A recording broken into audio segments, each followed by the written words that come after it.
In the early 2000s, the spy genre was all about gadgets, and action films were really into wire fu. Then The Bourne Identity changed all of that.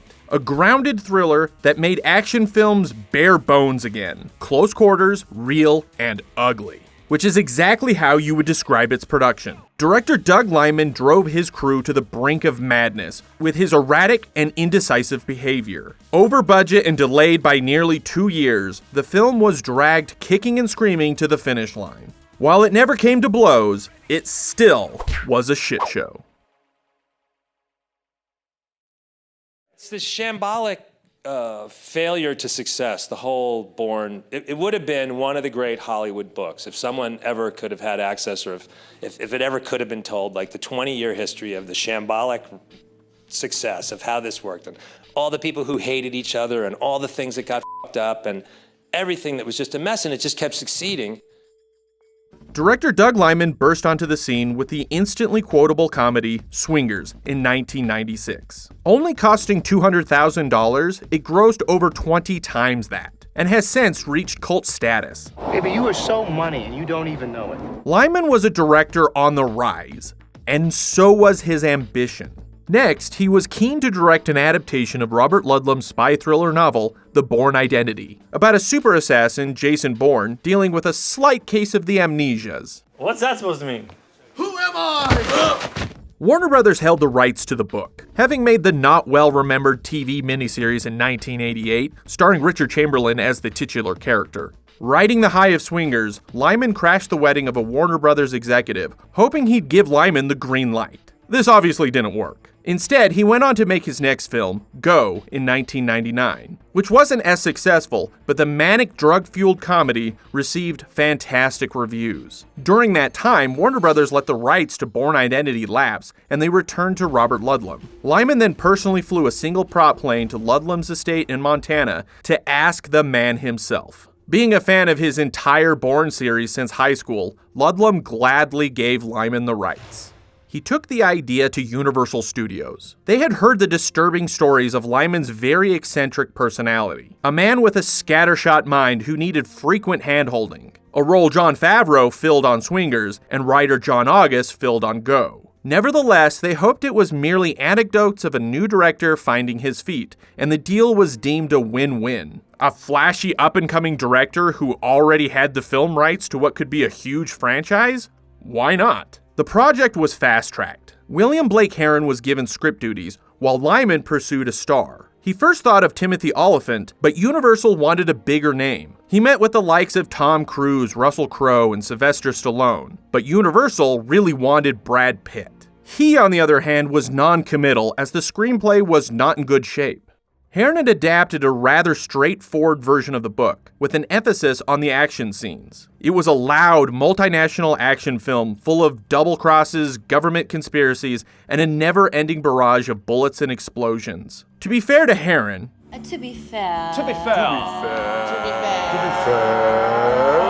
Ludlum's Bourne books were often described as pulpy surface-level fare one would only buy at an airport. Liman knew the script needed a punch-up, and he approached Hollywood's favorite script doctor at the time, Tony Gilroy. Liman and Gilroy sat for lunch in the spring of 2000, and Gilroy bluntly described Ludlum's novels as unfilmable trash, and Herron's script as an absolute piece of shit. Liman asked how he'd fix it. Gilroy's suggestion was to completely ignore the plot of the book and focus squarely on the core idea of an assassin with amnesia. How would your lethal skills reveal themselves? If you were a bad person before, could you change? He had left the meeting and gone over to Brad Pitt's apartment and pitched him all the shit that I had said negatively about the movie, and that's what they wanted now. Universal hired Gilroy right before he was scheduled to be on the set for Proof of Life. He had less than 2 weeks to write a thoroughly different film. With Liman, their fundamental goal was to bring the spy and action genre back to real life. No more silly gadgets, superheroics, or world-ending scenarios. Bourne would be about wits and fists. Gilroy ignored the book altogether, removing the political turmoil and the superfluous gunfights, and replaced it with character moments where Bourne actively looked to avoid conflict, but through action scenes, discovered more about himself. There's a scene in a truck stop cafe, and he says, how do I know that this guy's left-handed, and how do I know that this guy weighs 285 pounds? And at this altitude, I can run flat out for a half mile before my hands start shaking. All that dialogue I had almost from the very beginning. You say, well, I don't know what the script's gonna be like, but wow, I know this is the idea for the movie. And I thought, God, that's really cool, because that's a scene that it does about 5 different things. I mean, it tells you how he thinks. It tells you what he knows how to do. It tells you how confused and vulnerable he is. So it's just sort of winning her over. How can I know that and not know who I am? It was a really cool scene, and I had that, and I thought, well, that's what this whole movie's about. That's who this guy is. Lyman and Universal loved the new treatment, and pre-production was underway. Then Brad Pitt jumped ship, choosing Tony Scott's Spy Game instead. Lyman threw out a wild replacement, Matt Damon. Not really known for any action films. Jackie? Yeah? It's hunting season. Damon was an inspired choice. Lyman believed Damon could convincingly play someone grappling with being an assassin, and Damon loved that the focus was more on character. Universal agreed, and Damon signed on for $10 million. Applesauce, bitch. From there, Lyman loved that the studio-sized budget allowed him to cast whoever else he wanted. Franca Potente was the only person on his list for Marie, Bourne's sole confidant. And when he asked for Chris Cooper and Brian Cox types, casting told him, why not Chris Cooper and Brian Cox? As soon as Tony Gilroy was done with Proof of Life, he was back to rewriting portions of Bourne for Lyman. This is when the two men grew to hate each other. Lyman thought Gilroy an arrogant name dropper, and Gilroy couldn't stand Lyman's inability to understand the cause and effect of story structure. Lyman would request revisions, Gilroy would hand in the changes, and Lyman would immediately renege on them. As production was fast approaching, Lyman got tired of fighting with Gilroy and hired 13 Days screenwriter David Self to finish the rewrites. Since a majority of the movie takes place in Paris, Universal wanted production to use Montreal as a much cheaper alternative. Lyman knew they hired him to make a unique-looking film, and in order to do so, to him, it had to be shot in Paris and use a French crew, which he later admitted was just an excuse to practice his French. A very nervous Universal reluctantly agreed. It was a small dispute, but it was the first bout of many rounds to come. Filming was set for October of 2000. When Matt Damon arrived on set, he picked up a script he did not recognize. David Self was meant to clean up Gilroy's screenplay, but chose to do a complete rewrite, drawing directly from Ludlum's book. Damon was not okay with this. It turned into the type of movie he would never have signed on to do. Lyman agreed to look over the two scripts and find a happy medium. Day one of filming had arrived, and the production was sitting idle, debating what they were actually going to shoot. As a stopgap, they chose to shoot the opening boat scenes from Self's script. Then they rehired Gilroy to fax new pages from his office in New York. Fax machine.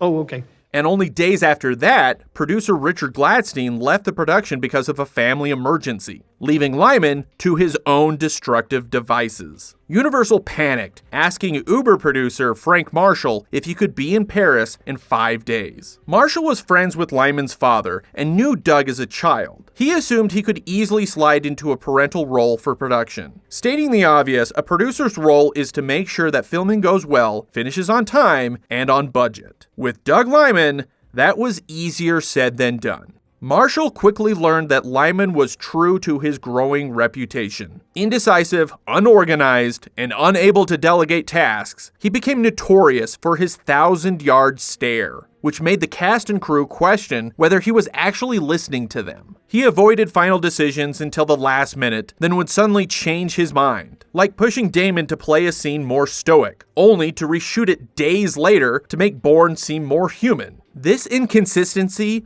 drove his producers crazy. To Marshall, his most infuriating trait was how he rarely followed the call sheet. It was common for the crew to spend half the day at one location, setting up a scene, only for Lyman to lose interest and want to film something or somewhere else. He tried shooting from the hip guerrilla style like he did on Go and Swingers, but with an enormous crew, it was illogical, and filming on European streets without a permit, it was impossible. They require a lot of paperwork and a lot of permits, and you have to tell them exactly where you're going to be exactly where your trucks are going to be parked 6 weeks before you get to the location. And he consistently wanted to add scenes as they filmed, especially scenes for Cooper and Cox. But each delay would push closer to Damon's hard out in February to film Ocean's 11.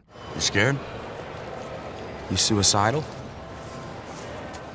Universal wanted Lyman to be daring with his choices, but he didn't have limits, and his methods were bordering on reckless. He cultivated the personality of a mad genius. Whether he was truly pushing boundaries, or, as many claimed, just avoiding being held responsible for any decision-making, he acted like a spoiled rock star. He ignored budget concerns and other suggestions, calling them out of touch. He wasn't going to play by the rules or listen to his bosses. In his own words, he was flippant and paranoid of anything the studio told him, and he wasn't going to be bullied. Each decision was based on his rebellious attempt to never do the expected. Bourne Identity would be the new wave of action films. Lyman defends his process, saying he's always trying to find the film through different techniques and approaches. I had a lot of battles with the studio because, they were trying to make it more conventional than I wanted to make it. Because I developed it myself with no other producers. And then eventually, when we got greenlit, they were like, you have to bring in some professionals who've produced movies before. And immediately I started butting heads with those quote-unquote professionals because they were like, this is not how you make a movie. And I was trying a lot of ideas out, and Stacey Snyder was running Universal, used to yell at me that this wasn't my $50 million film school, and fire back. And of course it is. Like, I made a $200,000 movie. Like, you really think I know how to make a $50 million action film? Whatever reason Lyman felt was justified, it didn't matter to Frank Marshall. He had to treat Lyman as if he was in dereliction of duty. I stepped into territory I've never been in before in 30 years. I've always had a respect for the line between a producer and a director, and I had to step over that line into something that I feel is the director's responsibility. After nearly 4 months of shooting in 7 different countries, Lyman was the enemy of almost everyone. Any requests he made to the studio were flat out denied. What, you have a better idea? Well, so far you've given me nothing but a trail of collateral damage from Zurich to Paris. I don't think I could do much worse. However, the final sticking point for him and Damon was that the current script didn't have the farmhouse set piece that was in Gilroy's version. To them, it was the heart of the film, and without it, the movie didn't work. I don't want to know who I am anymore. I don't care. They asked Marshall to get extra funding to do it. Damon made this his last plea as a conduit for Lyman. Marshall gave in, and Universal forked over more money and time. Production went back to Prague for the final leg. Marshall hoped that this would be an easy finish. I don't want to do this anymore. Yet Lyman would prove otherwise. I don't think that's a decision you can make.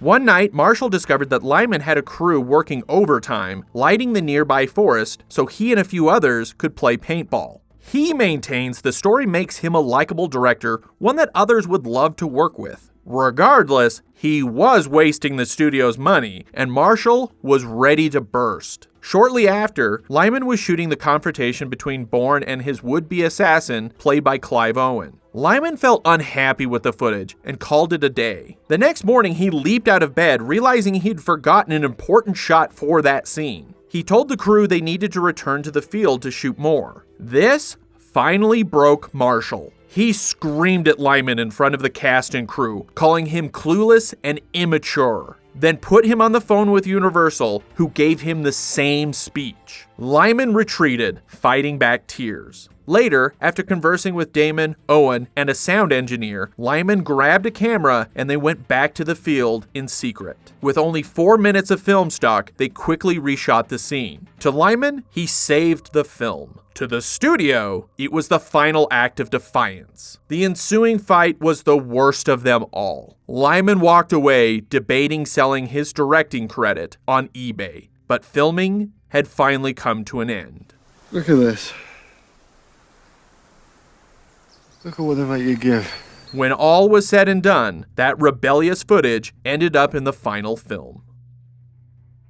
Marshall gives Lyman full credit for the look of the film, but knows that if it weren't for him, Lyman would have never finished it. He practically had to babysit Lyman through editing, which was a mess in its own right. Lyman was indifferent to wide shots, so the actors made up their own blocking. He only cared to give them notes during their close-ups. This all made editing scenes inconsistent, forcing a very frustrated editor, Saar Klein, to get creative. Most of the dialogue between Bourne and Marie in an extremely cold alleyway had to be replaced with ADR because the actors were stuttering through their lines. And Lyman was so uncomfortable shooting the character's first kiss, where Franca Potente resorted to giving him Jaeger shots to loosen up, Klein only had 2 takes to choose from. Then they got to the finale. The scripted ending had Bourne confront his former handler and burn down their offices. Lyman was already an unruly firebrand, so Universal didn't trust him with pyrotechnics. So he pivoted to the characters simply talking it out. Both Gilroy and Lyman liked that it subverted expectations of the entire action genre. But Universal ran it by test audiences, and they could not disagree more. Marketing knew it would have deadly word of mouth. After all that pain and frustration, reshoots were needed. Yet Universal couldn't deny that Lyman delivered them that new wave spy thriller as promised. Instead of replacing him, they allowed Lyman to shoot the pickups. To do it, they had to wait until both Damon and Chris Cooper were available again. In January of 2002, nearly a full year after principal photography wrapped. Julia Stiles wasn't available, so they just edited out her death. I filmed a scene where Jason Bourne flips Nikki upside down against a wall and I break my neck. And so as far as I knew, that was it for Nikki Parsons. Under the gun, they returned to Paris, shot for 10 days, a final fight was added, and the new ending was made. Production on the Bourne Identity was mission complete. Messy, but complete. It's done. Shut it down. 10 million over budget and 4 delays later, Tony Gilroy had no idea what the state of the film would be. So when original writer Blake Herron went to the Writers Guild to get credit, Gilroy didn't fight it, because he wanted someone to share the blame if the movie was a disaster. Ultimately, he now claims anything actually from the book, basically the first 10 minutes, isn't his, but takes credit for everything beyond that. Damon believes Lyman saved his career and downplays all the drama, questioning why the press kept calling it a nightmare when to him, all films are hard. But as Doug Lyman said, it was a miracle the film got completed, concluding, it was a f***ing nightmare. The Bourne Identity came out swinging on June 14th, 2002. Reviews called it a solid film, with fun twists, grounded action, good performances, and little bloat. Despite not breaking any records, the film had that great word of mouth that led it to continually overperform in its successive weekends, hitting a respectable $214 million worldwide. Universal got what they wanted, a visually unique franchise in the making, thanks to Doug Lyman. In future interviews, the lesson Lyman seemed to have learned, perhaps very smugly, was that he will always get his way. But all of his chaos finally paid its toll. Frank Marshall, Tony Gilroy, and Universal Studios refused to make a sequel with Lyman. When he pleaded to Matt Damon to back him up, Damon said he would if the other parties agreed as well. But That's not gonna happen. Lyman lost his baby. While he has an executive producer credit on the sequels, it's in name only. The rest of the series wasn't exactly easier. The Bourne Supremacy in 2004 was considered a fantastic follow-up, with Paul Greengrass proving to be a masterful action director, and Tony Gilroy, being the only writer, was extremely proud of his script. However, Greengrass edited out large chunks of Gilroy's dialogue. This enraged him so much that when Universal asked him to write a third film, part of his contract was that he never had to have a conversation with Greengrass. He handed in one draft that Matt Damon called terrible, unreadable, and a career ender. 4 other writers contributed to the Bourne ultimatum throughout filming, and it remarkably came out the other side in 2007 with the best reviews of the trilogy, which is when Gilroy demanded full credit that was denied in arbitration. Then after multiple failed attempts to get Greengrass and Damon to return, Universal asked Gilroy to handle his own sequel. 2012's The Bourne Legacy was an adequate yet unsuccessful experiment to expand the series beyond Damon. But he and Greengrass did return in 2016 for Jason Bourne, which was as by the numbers as its title and just as quickly forgotten. In the years since The Bourne Identity, Doug Liman continues to frustrate his producers, and Tony Gilroy still wants credit for everything, but the film itself changed the genre. The Bourne series became the gold standard for realistic, hard-hitting action, especially in the hands of the late cinematographer Oliver Wood. His style being frequently mocked, often imitated, but rarely duplicated. Rightly or wrongly, he ushered in the much maligned shaky cam, quick cutting aesthetic. One that other less confident filmmakers would use to convey chaos at the expense of clarity. And yes, in an ultimate sense of irony, it even influenced the Daniel Craig era of James Bond. Then the backlash to that chaotic style gave rise to the visceral stuntman-directed action films of today, like John Wick and Extraction, where every brutal punch, kick, and fall are experienced in unbroken takes. So in a way, we can thank Jason Bourne for that. He may not remember who he is, but we damn it. I forgot where I was going with this.